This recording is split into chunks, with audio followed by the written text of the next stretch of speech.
Muito bem, meus irmãos. Eu vou aqui compartilhar com vocês a apresentação que nós faremos nesta noite, conversando um pouco com vocês em torno de O Livro dos Espíritos. É importante, Onara, a gente conversar em torno do Livro dos Espíritos? Ué. Ele é a base das outras obras. O Livro dos Espíritos é a base das outras obras. Através dele, tudo aquilo que nós temos nas obras básicas tiveram o seu desdobramento. Então, estudá-lo é muito importante. Muito bem colocado pela Nara. E nós estamos, este mês, continuaremos no mês que vem e no outro ainda, trabalhando a segunda parte, e muito especificamente este capítulo, que é o capítulo 4, que trata da pluralidade das existências, porque são tantas coisas, são tantas nuances que o Livro dos Espíritos nos traz relativamente a essas ideias que nós precisamos parar um pouquinho nelas, refletir um pouquinho. Falar da pluralidade é muito importante para a gente, né, Nara? É a nossa realidade, né? É o ir e vir, né? É o ir e vir, né, Nara? Quantas vezes nós não já fizemos isso? Ixi. Essa é a sua última? Bem que eu queria. Você queria? Mas querer não é poder. Querer não é poder. Nós ainda vamos caminhar um pouco mais. Mas vamos lá. Nesta quarto capítulo da segunda parte, nós vamos ver, por exemplo, ideias que justificam a justiça da reencarnação. A meta da reencarnação é a perfeição. E ela é a justiça de Deus. Você tem alguma dúvida, Nara, que a reencarnação é prova da justiça de Deus? Nenhuma, não é? Graças a Deus. Olha, e isso te deixa feliz de saber? Deixa, porque eu terei outras oportunidades de crescer. Bem. Essa ideia, ela é consoladora. A ideia da justiça da reencarnação representando a justiça de Deus. Mas mais coisas nós temos ainda. O objetivo da reencarnação. O objetivo é expiar. Expiar é corrigir os nossos erros. É também provar, é passar por provas, e as provas elas têm uma finalidade que elas nos fortalecem quando conseguimos vencê-la. E tem como uma amplitude maior é o melhoramento progressivo da humanidade, porque nós temos que melhorar coletivamente. Não podemos pensar simplesmente em nós, trabalhamos para nós, mas o nosso esforço deve refletir sempre o nosso desejo coletivo do progresso da humanidade. Você tem trabalhado com essa preocupação, Nara? Do melhoramento coletivo, de dar exemplos para que outros possam observá-lo? Eu acho que a ação que a gente realiza nas tarefas do dia a dia é o que fará com que isso melhorará, né? Então, é nós nos melhorando para que o progresso da humanidade se estabeleça, né? Começa em nós. Essa colocação da Nara é muito interessante, porque algumas vezes ficamos procurando isso externamente e esquecemos que é o dia a dia, são as nossas pequenas atividades, que fazendo-a, não é, com interesse, com atenção, com carinho, com dedicação, nós vamos estar auxiliando também no progresso daqueles que estão à nossa volta. Aqui nós temos, então, o capítulo 4, que trata da pluralidade das existências. Este foi o foco da semana passada e também será o nosso foco, o item 3, que trata da encarnação nos diferentes mundos. A Jamila tratou disso na semana passada. E vejam, quando ela fez essa abordagem, nós verificamos que, logo no início, na pergunta 172, Kardec pergunta se as nossas existências corporais se verificam todas na Terra. E o que é que os espíritos responderam, Nara? Não, vivemos-las em diferentes mundos. As que aqui passamos não são as primeiras nem as últimas. São, porém, das mais materiais e das mais distantes da perfeição. Olha, mais materiais, mais distantes da perfeição. Olha, atenção. Mas também outros pontos foram tratados nesta aula anterior. A questão 173, por exemplo, não é, fala se podemos voltar para o mesmo globo, e os espíritos respondem que se nós não conseguimos desenvolvermos, nós voltaremos para ele quantas vezes forem necessárias. A pergunta 175, Kardec perguntava se era melhor permanecer como espírito. Olha como é que Kardec era interessado nessas ideias. E os espíritos responderam para ele: estacionaríamos, temos que caminhar para Deus.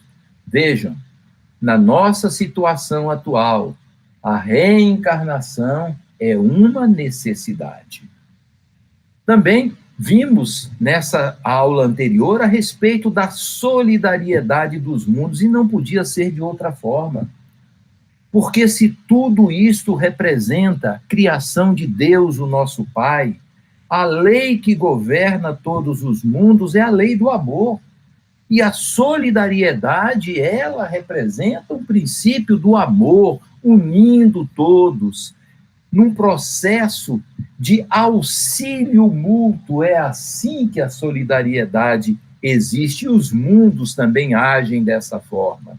E a pergunta 177, não é? Da necessidade de passar por todos os mundos. Será que nós teremos que passar por todos os mundos?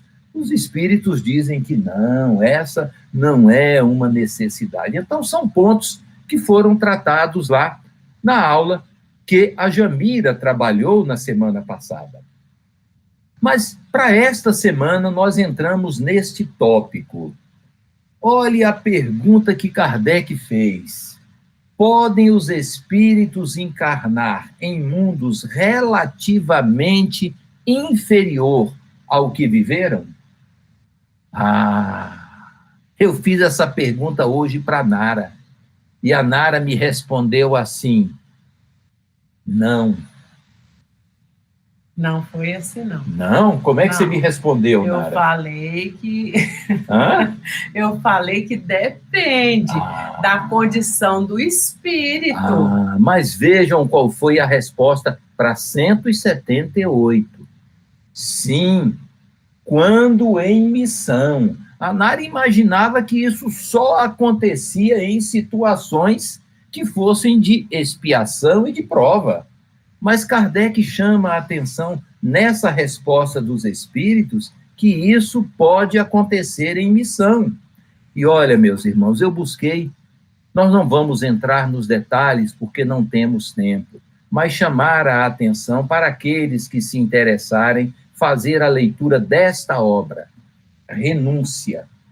Esta é uma daquelas obras de Emmanuel que nós não podemos deixar de ler.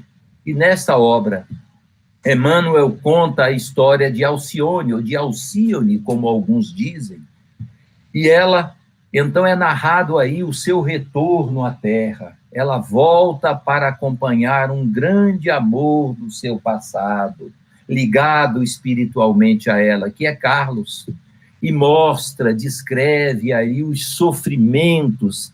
E Alcione veio de um mundo superior ao mundo da Terra, de Sírios. Desceu aqui para trabalhar, entregando-se novamente a essa situação. Ela veio numa missão de recuperar. O que aconteceu, eu não vou narrar para vocês, porque quem não leu vai ler o livro e vai conhecer toda essa narrativa que Emmanuel nos traz com uma beleza e mostrando-nos como a lei de causa e efeito age, o trabalho do amor, procurando restaurar um espírito das suas quedas. Então, o espírito pode reencarnar no mundo inferior em missão, sim. Mas Kardec Kardec gostava de aprofundar os assuntos, buscar a clareza das explicações. E aí ele continuou, na 178, fazendo uma complementação para 178A. Pode dar-se por expiação essa reencarnação em um mundo inferior? Aí os espíritos responderam que sim. No entanto, os espíritos não retrogradam. A punição, neste caso, consiste em recomeçar a reencarnação no meio conveniente. Olha, conveniente ao quê? Ao seu grau evolutivo, à sua condição. Mas os seus conhecimentos, tudo aquilo que foi adquirido, o espírito jamais perde. E, meus irmãos, nessas duas obras, A Caminho da Luz e em A Gênese, nós encontramos estas explicações de uma forma muito clara, muito elucidativa para todos nós. Nós vemos a Terra, este mundo maravilhoso que nos acolheu, que o Cristo abriu os seus braços para nos receber, mas nós vemos ali que nós podemos sofrer um novo degredo. Porque em A Caminho da Luz, Emmanuel conta a saga dos exilados de Capela. Aqueles que perderam a oportunidade de permanecer naquele mundo, pois não tinham atingido o grau evolutivo necessário. Foram degradados para a Terra. E a Terra, neste momento em que a transição planetária se aproxima, e nós estamos observando isso, meus irmãos, aqueles que não estiverem no diapasão vibratório poderão sofrer um novo degredo, expiar em um mundo inferior. Esta é uma realidade, porque os mundos evoluem, como os homens evoluem também. E olha, meus irmãos, a transição já começou. Muita gente pensa que essa coisa está para aí. Não, e olha, se nós observarmos a mudança da Terra, ela está quase completa. E olha, meus irmãos, aqueles que não tiverem condição de seguir, retornarão para mundos de condições inferiores, vivendo como homens que viviam nas cavernas, tendo que lutar pela obtenção da vida, do alimento, do abrigo em condições inóspitas, que não são as condições que nós temos hoje. Kardec também chama a atenção em A Gênese. A transformação, ela é toda moral e conforme as leis da natureza. Prestem bem atenção. Essas questões merecem a nossa reflexão. Aí seguimos para encarnações em diferentes mundos. Na questão 179, a causa das desigualdades no mesmo mundo. Olha, por que essa é uma preocupação? Por que existem essas desigualdades, espíritos tão diferentes uns dos outros? E olhem o que é que os espíritos respondem. Leia para nós, Nara. Uns espíritos são mais adiantados do que outros. A diferença está aí.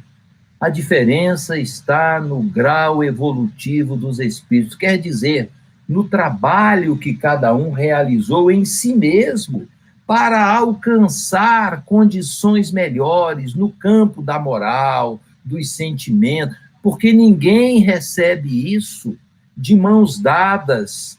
Nós não conseguimos obter essas condições por osmose, ficando perto de quem é bom. A bondade, ela se desenvolve em nós pelo trabalho, pelo esforço. Então, uns espíritos são diferentes dos outros, em moral, em conhecimento, porque se esforçaram mais. E no mundo, nós observamos essas desigualdades. E olhem, meus irmãos, essa quantidade que nós colocamos aqui não segue uma linha evolutiva. Nós não estamos dizendo que Pestalozzi é mais evoluído do que Kardec, do que Bezerra, do que... Não, nós estamos mostrando uma cronologia temporal. Procurei pegar aí lá Pestalozzi, que foi o mestre de Kardec, Bezerra de Menezes, que esteve aqui no Brasil no início, não é, do século XIX, absorvendo as ideias, e aí a sequência. Eu até pensei, e até comentei com a Nara, que eu pensei em colocar, para mostrar a grande diferença, a minha fotografia aí no meio. E perguntar, existe uma diferença entre eles e eu? Evidentemente, como existe uma diferença entre eles aqui também. Mas nós conseguimos verificar que o trabalho realizado por eles, por cada um deles, foi um trabalho de esforço pessoal, de sacrifício pessoal, de doação pessoal. Portanto, é por isso que nós observamos as desigualdades no nosso mundo. Vamos continuar. Olha só o que é que Allan Kardec foi procurar. A semelhança dos corpos materiais nos diferentes mundos.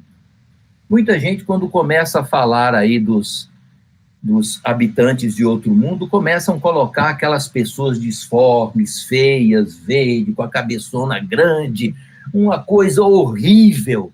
Mas, quando nós pegamos as obras da codificação, as obras da doutrina espírita, e se nós pegarmos particularmente o Evangelho, o que é que Kardec diz no Evangelho, Nara? No capítulo 3º.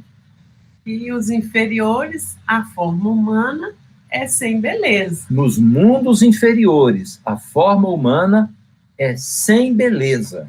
E que nos mundos superiores, a forma humana, porém, ela é embelezada. Então, vejam, a forma é sempre humana, em um sem beleza, no outro embelezada. Olha, Nara, já pensou, mais tarde você vai me ver muito mais bonito, não é? Já pensou que alegria? Você quer me encontrar assim? Quero, mas aqui nos mundos inferiores nós temos muitas belezas. Temos muitas belezas.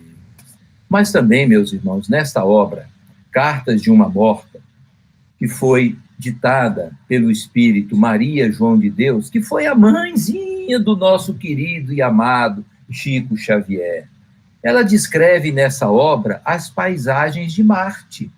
E como são os homens de Marte, Nara? Diz ela, vi homens mais ou menos semelhantes aos nossos irmãos terrícolas, mas os seus organismos possuíam diferenças apreciáveis. Vejam, ela não está vendo ninguém verde com a cabeçona grande, ela está vendo homens mais ou menos semelhantes àqueles que nós conhecemos aqui na Terra. Então, aí está, não é? O que Kardec questionava, e nós vemos aí na obra, não é? Do Evangelho segundo o Espiritismo, e na obra do Chico Xavier também, esta complementação. E o estado físico e moral nos diferentes mundos? Será que existe grande diferença, uma grande variabilidade neste contexto? Como será que essa coisa funciona?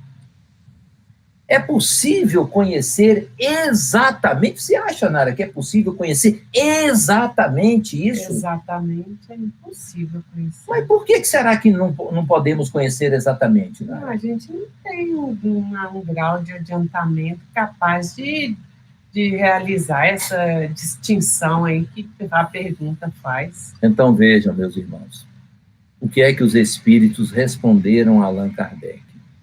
Nem todos estão em estado de compreendê-la. Semelhante revelação os perturbaria. Olha a lógica da justiça divina. Cada coisa é dado de acordo com a capacidade de entendimento. Então, o progresso ele se dá em função do desenvolvimento das nossas faculdades morais e intelectuais. Mas é evidente que um dia esses conhecimentos serão dados à nossa compreensão, mas nós vamos ter que caminhar bastante. Como se diz no dito popular, vamos ter que suar a camisa. É esforço e é trabalho. E na obra também o Evangelho segundo o Espiritismo, no capítulo 3º, que trata dos diferentes mundos, tá? Nós encontramos esta explicação. Entre os degraus inferiores e os mais elevados, há inúmeros outros, sendo difícil reconhecer entre os espíritos puros, desmaterializados e resplandecentes de glória, aqueles que animaram os seres primitivos. Reflitam sobre esta colocação. As variações da infância nos diferentes mundos. É uma outra pergunta que Allan Kardec fez. Será que existe variação da infância? Será que esta questão da infância, ela tem uma importância tão grande? Merece um destaque para todos nós? Deve ser motivo de atenção de todos? Vejamos. É uma transição necessária. Observem o que é que os espíritos responderam. A infância é um período de transição necessária para os espíritos. E aí nós vemos as complementações. Kardec, na Revista Espírita de 1864, está uma figura aí de 60, mas é na revista de 1864, ele tem um artigo que trata justamente disso, e ele, nesse artigo, ele aborda, e esse período é das primeiras lições de moral. As primeiras lições de moral devem ser observadas no período da infância. Na obra O Consolador, a pergunta 109, o que é que Emmanuel nos diz, Nara?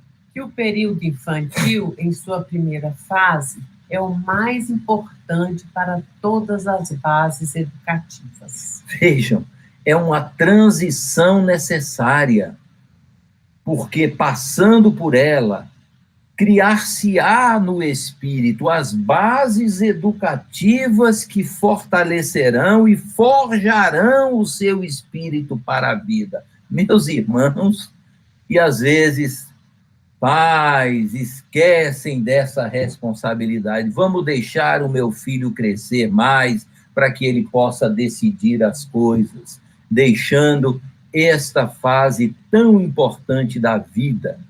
Mas, nesse aspecto ainda, nós não poderíamos deixar de ouvir aquele que nós tanto amamos, tanto como o Kardec que voltou para complementar a obra, o nosso querido Chico Xavier. E vejam o que ele disse na obra Mandato de Amor. Perguntaram a ele, você não teve filho, Chico, mas se você tivesse um filho, o que você faria? Ensinaria, nos primeiros dias de vida desse filho, o respeito à existência de Deus e o respeito à justiça e amor ao trabalho. E, em seguida, ensinaria que ele não seria e não será melhor do que os filhos dos outros. Meus irmãos, se observarmos estes elementos, podemos ter certeza o quão valorosa não será essa transição do período infantil no forjar do espírito para a vida imortal. Olhe, quanta coisa o livro dos Espíritos não nos traz para refletir para a vida. Muito bem. Mas aí nós terminamos, meus irmãos, a nossa reflexão. Não é? Foram 5 perguntas. Vejam, só 5 perguntas. Mas são muitas coisas a pensar. Mas a semana que vem, nós ainda continuaremos na encarnação dos Espíritos. E aí, nós fecharemos este tópico, este item 3. Muito obrigado, meus irmãos. E vamos agora para o nosso tratamento da noite. Que Jesus nos abençoe a todos.